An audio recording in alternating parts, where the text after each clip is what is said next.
me recevoir. Est-ce que tu peux nous parler aujourd'hui d'une découverte majeure que tu as faite il y a quelques années dans la grotte des Perras, qui est celle du casque d'Agri. Tu peux nous parler de cette œuvre emblématique du musée d'Angoulême et qui est conservée au musée d'Angoulême et que j'aurai très certainement, je l'espère, l'occasion de faire visiter à un certain nombre de personnes que j'emmènerai là-bas. Oui, bien sûr. Donc, en fait, je l'ai découvert, c'est un grand mot. Je l'ai découvert au sens où, par exemple, Napoléon remporta la bataille d'Austerlitz, c'est-à-dire qu'il n'était pas tout seul, moi non plus. En fait, le mérite d'abord revient aux spéléologues de La Rochefoucauld qui ont découvert le site et qui ont trouvé les deux premiers morceaux du casque en question. Et après, moi, j'ai repris une fouille, dûment autorisée bien entendu, qui a permis de retrouver le reste de l'objet et d'autres fragments externes sur plusieurs années. C'était quelle date ça? Ça, c'était en 1981. 81. Et alors, qu'est-ce qu'il a de si exceptionnel, ce casque gaulois ou celtique, par rapport à d'autres casques qui ont été découverts en France et en Europe? Il a d'exceptionnel, d'une part, non pas le fait qu'il soit quasiment intact, puisqu'en réalité, les deux premiers morceaux trouvés par les spéléologues se raccordaient au reste, qui était dans très bon état. Donc il a d'exceptionnel le fait que c'est le plus luxueux que l'on connaît en toute l'Europe, le plus richement décoré de toute l'Europe, et qu'il vient aussi d'un site qui n'est pas une tombe princière comme on aurait pu le penser à un moment, mais qui vient d'un site de sanctuaire en grotte, qui sont un type de site très mal connu pour le second âge du fer, pour l'époque gauloise.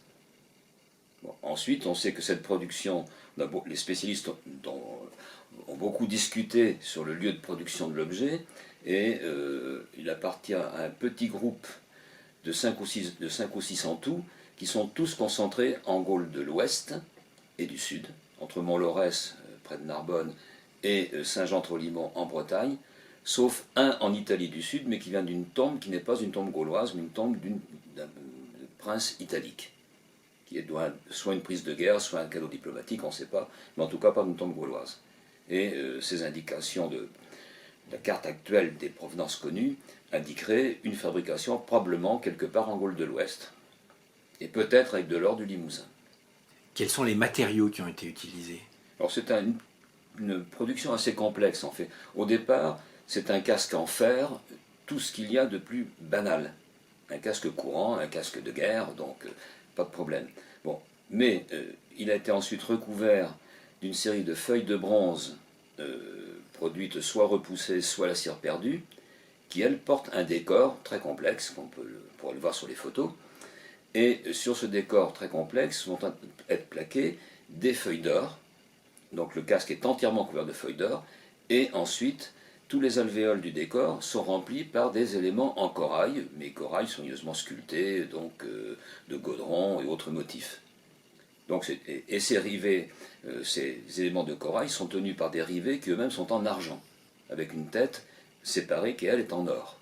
Donc c'est vraiment une production extrêmement complexe. Par exemple, le premier exemple de corail dont on dispose en Gaule, on commence dès le VIe siècle. Il y a un exemple dans la grotte du Kérois, une fibule de la fin du VIe ou début du Ve siècle, qui porte des petites pastilles de corail. Donc ces circuits fonctionnent déjà très tôt. Le plus emblématique, un petit peu avant le casque d'Agri, on est au début du Ve siècle, ou à l'extrême fin du VIe, ce sont des stèles en Bretagne qui portent un décor très particulier de frises de poste et de grec, qui sont les copies serviles des décors des colonnes de Métaponte en Sicile. C'est quand même extraordinaire. Or, une commune colonne, ça ne voyage pas, on ne peut pas dire qu'on a un modèle qui a circulé, mais ça veut dire qu'il y a une vue directe de ces objets. Soit un grec qui est allé en Bretagne, soit au contraire, un breton de l'époque qui est allé jusqu'en Grande Grèce. C'est assez exceptionnel. Pour finir, peut-être que tu peux nous éclairer. Est-ce qu'il y a une actualité archéologique de la grotte des Perras ou est-ce que le dossier est complètement clos? Le dossier il ne sera jamais clos parce que la fouille actuellement est achevée. Par contre, le dossier scientifique il est constamment ouvert puisque à mesure qu'on dispose de nouvelles technologies, on peut répondre à de nouvelles questions ou créer de nouvelles questions.